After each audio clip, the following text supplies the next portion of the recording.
Today we are going to be taking a closer look at the weapon blueprint and the configurable parameters that are available.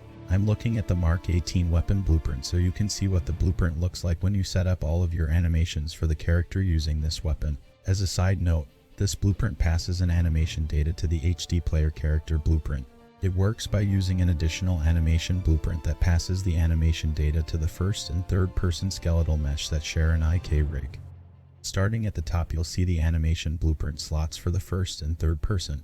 These blueprints will drive the animations you see and match them to what surrounding players will see. The weapon animation collection are the slots for the various states the weapon will be in relation to the player's input.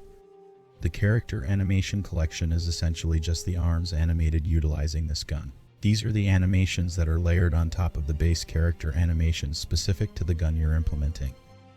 Under the mesh section, this is where you will set the weapon mesh you see in game for first and third person. Both of these should be the same. Following that, the display info is where you will set the inventory icons. If you want to implement your own inventory icons, make the icon 240 pixels tall by 82 pixels wide. These icons need to be that exact size, otherwise it won't align correctly to the UI. I'm actually the one who designed all of the weapon icons, so I'll work on a separate video for that showing my process. The character section is where most of the work goes in. Here you'll see a list of all of the animations the character will need to implement a new weapon. There are two subsections, one for the first person arm animations and one for the third person. In the weapon section, these are the settings to configure the weapon's fire rate, number of shots per burst, supported fire modes, and starting fire mode. The ammo section pertains to how the weapon functions, such as reloading while sprinting, reloading when you equip the weapon, instantly reload on equip, and reloading on dry fire. Last, you can set the magazine type used by the weapon. The magazine blueprint passes in the max ammo capacity and the number of magazines the player will start with. Here there are a couple of debug settings you can utilize if you need to test things in your project. You can toggle infinite magazine ammo, infinite ammo, and no recoil. The effects section is where you set the VFX associated with the weapon's muzzle flash and shell ejection particle effect. Cascade is a little complicated, so I encourage you to read Epic's documentation on how to make your own VFX from scratch.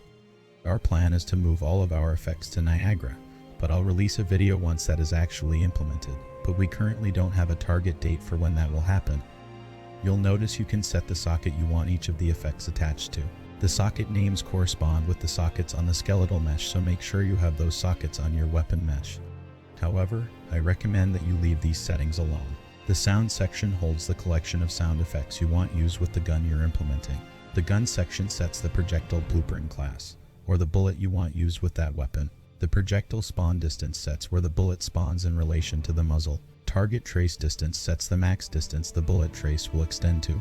Use muzzle as traces sets the weapon's muzzle as the start location for the projectile trace. Disabling this would cause the trace to be calculated from the center of the player's screen and not the muzzle. Lastly, the muzzle sight offset is used to offset the trace to align with the weapon's sights. Keep in mind, Unreal measures distance in units. 1 unit is equivalent to 1 centimeter. Wrapping things up with the damage section. Here is where you set the damage curve for the weapon. For the Mark 18 in this case, it does a base damage of 45 and doesn't start to taper off until the projectile has reached a distance of 30,000 units, which translates to 300 meters. There are damage multipliers located in the HD character blueprint that I covered previously, which will help you modulate how much damage a projectile applies to any given limb. That covers everything in the weapon blueprint. I hope you found it useful. Make sure to subscribe to the channel and enable notifications.